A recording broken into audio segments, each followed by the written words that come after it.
Hello, my friends. It is time for Thought Shifting Thursdays. Thursday at noon Pacific time. Thought Shifting Thursdays. With me, Patrick Arbula. I decided what am I going to talk about today? And what came to me was prosperity consciousness.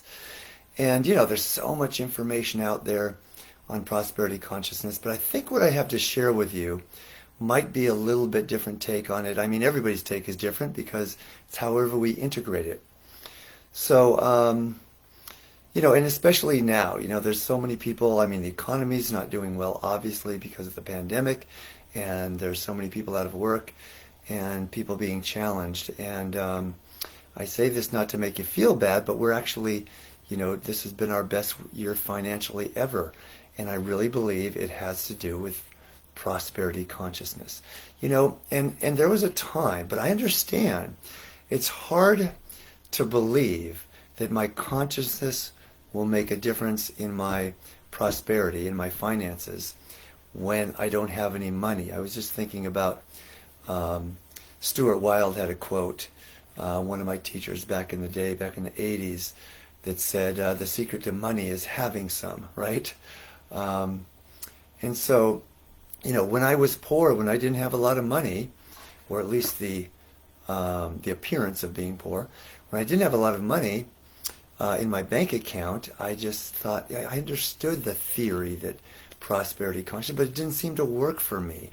But really it is about how consistently we simply feel prosperous. That's prosperity consciousness. And it is an inside-out game. It's so easy to think, oh gosh, it looks like I don't have enough money for whatever, and so therefore, I'm not prosperous.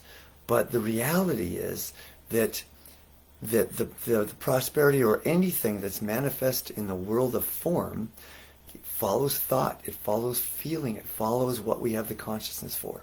So I really believe that if I could look back, if I could create a graph that showed two lines, one line is the line of my prosperity consciousness, how prosperous I felt inside, and the second line is the line of how much assets I have financially. Those lines would be very, very closely aligned, right?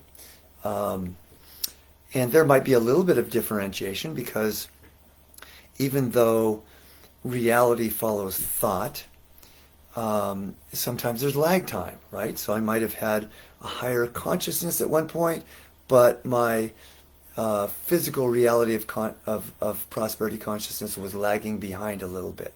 But then I'll bet you those lines would follow. I might create that line, that graph as well as I can, just from memory, to demonstrate this principle. So, there was a time in my life when I was virtually homeless. I never went without a place to sleep, but I was virtually living on the street, hanging out with street people. There was a time in my life after I left the corporate world 20 years ago and was beginning this business of what I do now, which is lecturing and publishing my writing and life coaching and coach certification program. When I was building that business, when I was close to $100,000 in debt. Now, I didn't consider it debt. I considered it all an investment in my business, an investment in my life. And we had assets that probably could have covered that debt, but I wasn't going to sell my home to do that, obviously. So I've had times in my life where it felt like there wasn't enough. When I was publishing Meditation Magazine with my ex-wife, and we were making probably the two of us together $20,000 a year, which was poverty level income. There were times when it felt like life was a struggle. So I understand that feeling. I understand if you're going through that. But I absolutely believe that the pathway to having a life of abundance has evolved as a result of the increasing of feeling prosperous inside. And so I want to give you a few practices. But before I do that, I was talking with a client, a couple clients who were both like looking at the possibility of retiring fairly soon.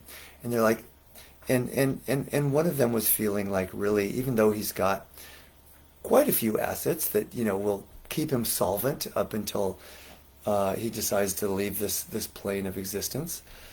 He was feeling, I don't want to feel limited. I want to feel like I have, more than enough. I can do all the things that I want to do in retirement. And the other client was thinking, my income is going to greatly decrease but he actually had the solution, as he said, I don't have to believe it's going to decrease though. It may look like that. I can believe that it's just income will come from somewhere else, right? Other than my traditional job. And that's what I say in my book, The Magic of the Soul, is, why not trust the hypothesis that my greatest fortune, my greatest prosperity can come from what I love to do the most, what is most aligned with my life purpose. And when people are going into retirement, that's the perfect time to be able to go do what we've always wanted to do. And when I left the corporate world, not of my own volition, my directorship was eliminated as a exercise in downsizing. I remember saying to myself, I believe that at some point I will be making more than the six-figure income I was making in the corporate world, doing what I love to do the most. And last year was the year that we reached that mark. And again, this year has been even more profitable, even within this pandemic. So here's one practice that really shifted it for me. Actually, I'll back up a little further than that. Reading this book and practicing it, Busting Loose in the Money Game, it's my favorite book other than, guess what, The Magic of the Soul, the first book that I published. And I'll show it once again, and you can see that it's fairly well used. I've taught it probably 10 times in 8-week classes, Busting Loose from the Money Game. And it's really not about money. It's really about prosperity consciousness. I'll give you a quote. My favorite quote from the book says this. And really this is not a new idea. The idea is, the concept is non-attachment. Something that Siddhartha Gautama, the Buddha, better known as the Buddha, said a few years ago, right? And so, but this is Buddhism expressed in modern day terms. When you get to the place in consciousness where you realize it's no better to have $1 million than it is to owe $1 million, then you will have the consciousness to create whatever you want with the snap of your fingers. Now that sounds pretty radical, doesn't it? But when people that I give that quote to feel into it and resonate with it, that's a really good sign, because that means that you understand it, at least conceptually. Now, getting to a place where I actually feel that it's no better to have $1 million than to owe $1 million, that might be a different matter. If everything I owned were to disappear tomorrow, it would take me a couple minutes to get to the place of acceptance and seeing this as an opportunity. But I know I would get there, and it might even take more than a couple minutes, maybe a couple days, maybe a couple weeks. But I know that I would get there because that is my practice, right? So when I was $100,000 in debt or close to it, and I didn't see it as debt, I saw it as investment, I also had developed a prosperity consciousness where I felt more prosperous than when I was making the six-figure income in the corporate world. And that's when I knew that manifesting my dream was a done deal. When I felt prosperous, when it looked like I had $100,000 worth of debt. And so that is the key, is that, it's always an inside-out game. What we do as human beings is we tend to look at the outside world and let that inform our inner experience. It doesn't look like I have a lot of money, so I'm poor. But it's always the other way around. When I simply get that as Busting Loose in the Money Game says, when I really get that the only thing that is important is whether I feel prosperous, whether I feel abundant, whether I feel free, whether I feel joyful inside, then the outside world will fall, everything will fall into place in alignment with that inner experience. So when I'm doing what is natural for a human being, which is letting the outside world, the world of form, inform my inner experience, then I'm giving power to the outside world, right? When I am trusting that the only thing that's important is, do I feel abundant? Do I feel joyful? Do I feel loving? Do I feel freedom inside? Then my inner experience is informing the world of form. And that's how Robert Scheinfeld in Busting Loose describes it. He says, when I am saying that one situation, $1 million, in the world of form is better than another situation in the world of form, I'm saying that the world of form has power over me, which makes me powerless. When I recognize, realize, embody the understanding that how I feel inside is the only thing that is important, that makes me powerful beyond measure. That's the power of consciousness. And so here's a practice that came to me a couple of years ago.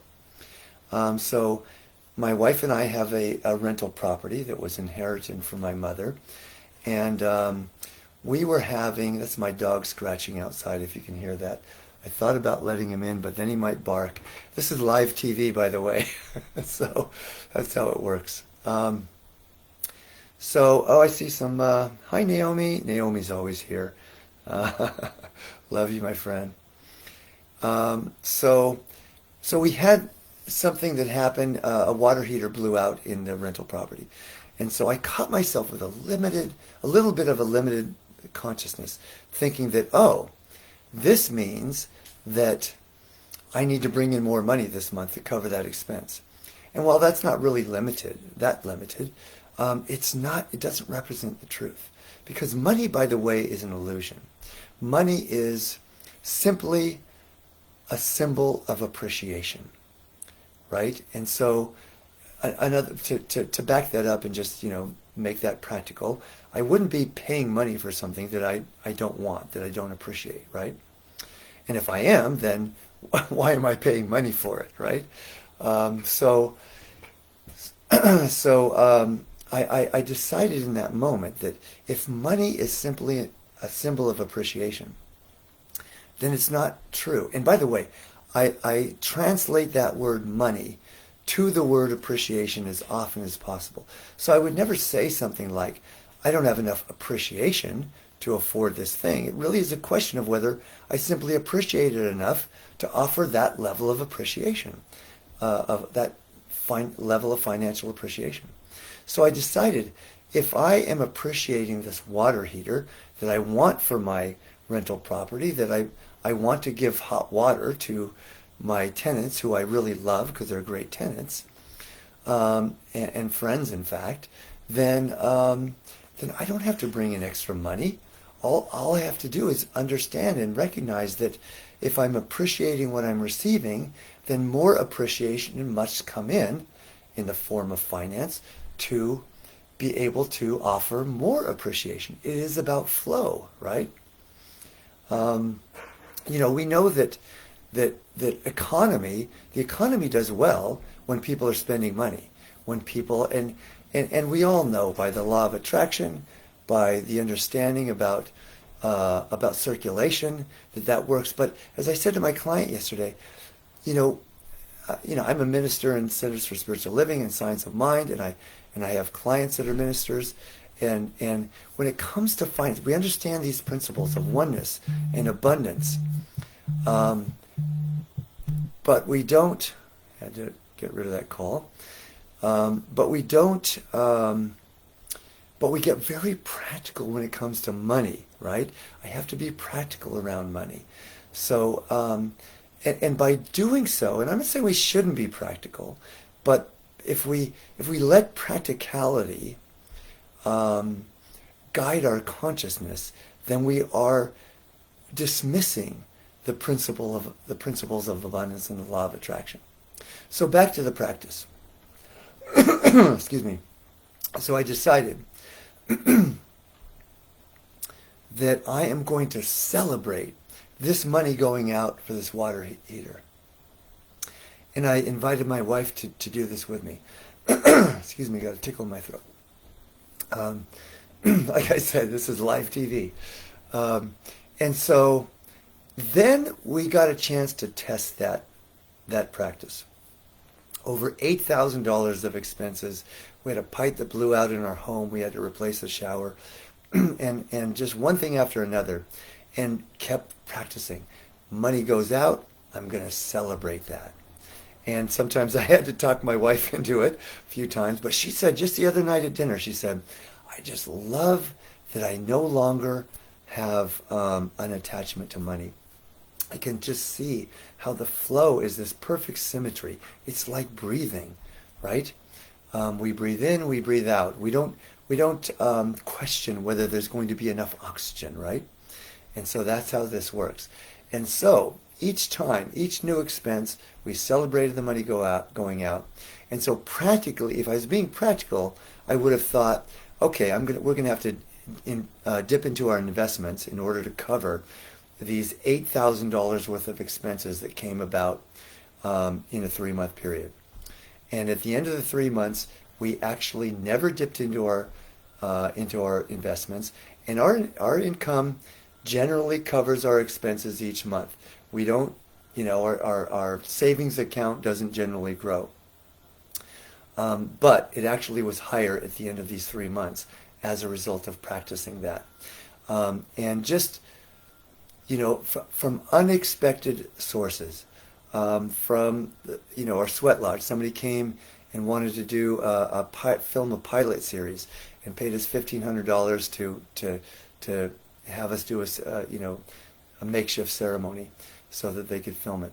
We had that's when I got an offer to write this book, actually, and and got an advance of $6,000. That was part of it.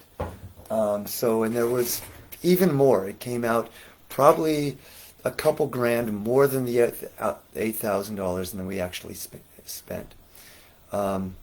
So I am absolutely a believer in this, and the more that I recognize that money is not an issue. I think I'm going to even read you a passage that I read to a client yesterday, if I can find it quickly here. There it is, right there, huh? I think that's it. See, I wasn't planning on this.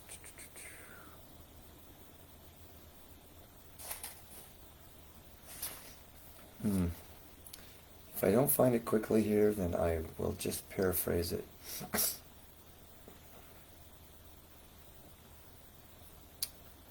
So anyway, the gist of it is that when practicing these processes, here it is, if you make the commitment to do the work, in the work, I don't call it work, I don't call any of this work, by the way, it's all play. When you do the commitment to do the play, the consciousness play, then the rewards you will receive are beyond anything you can possibly imagine right now. I can say without the slightest doubt that once you busted loose from the money game, money will become a total non-issue in your life. You will never again worry about bills, cash flow, or the balance in your checkbook. No more asking, can I afford this? Should I buy that? No more worrying about the in and outflow of money in your life, about your assets and liabilities, personal income, savings, debt, profits, or taxes. No more confusion, stress, and complexity that come with trying to manage, protect, and grow whatever amount of money you've piled up.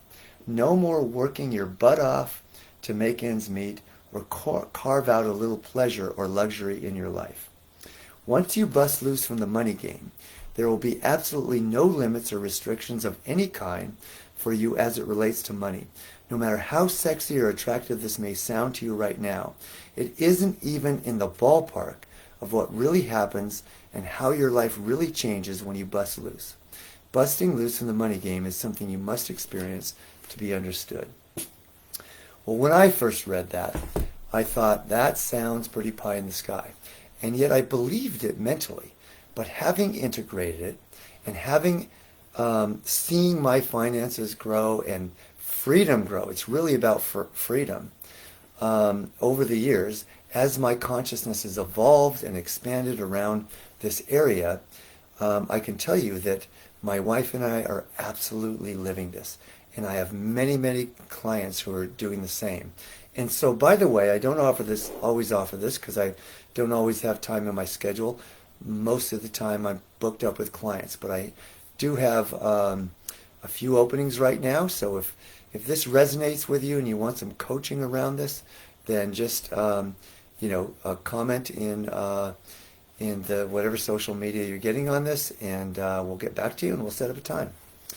And if I get filled up, then I'll refer you to one of the coaching clients that I've certified, or coaching students that have gone through my coaching program. And so, listen, that's what it's about. It used to be self-help and law of attraction and positive thinking was all about amassing money. It's now what I find is what people want most. It's not just to have money and things. It's to live a life of freedom, because you can be a millionaire, you can be a billionaire, and your life can be, filled with struggle, right? Trying to maintain that. As busting loose in the money game is not about having a lot of money. It's about being free from worry. It's about I have life balance. There's so many people I know who have a lot of money, but are a slave to their money and to their things and to their business. And so it really is about being in total, ultimate freedom and joy is what my life is about, is what my goal for life is, and it's what I emphasize and offer a path for people to in life coaching. So I think that's it for today, and maybe we'll do a second segment on prosperity next week as well. So seems to be up for people, and just want to see how it can help. So love you guys, and we'll hope to hear from you in between Thought Shifting Thursdays, but if not, we'll see you next week. All right, take care.